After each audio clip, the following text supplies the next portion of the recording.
কচুর কন্দ বেড়ে ওঠার জন্য বাড়তি পাতা ছেঁটে দেওয়া জরুরি। কচু চাষে পলি দোআঁশ ও এঁটেল দোআঁশ মাটি বেশি উপযোগী। কচু চাষের জন্য বিখ্যাত নরসিংদীর বেলাবো উপজেলার বিন্দাবাই ইউনিয়নের নৌকার ডালি গুড়া খাইছে রে ঘুনে, ডালি গুড়া খাইছে রে ঘুনে।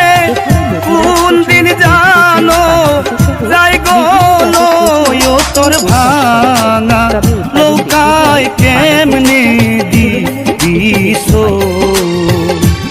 ওরে অবুঝ মন তু মারে কই তোর ভাঙা নৌকায় কেমনে দিস।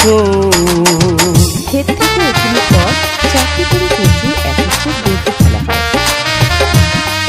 আকার আকৃতিতে বেশ বড় সড়ো, তাই গোড়া, মধ্যমাংশ এবং অগ্রভাগ সহ 3টি বাঁধনে বাঁধা পড়ে কচুগুলো।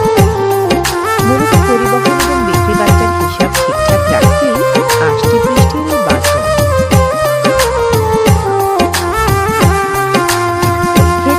বড়ই কাঠে লৌকারে তো বড়ই কাঠের ডালি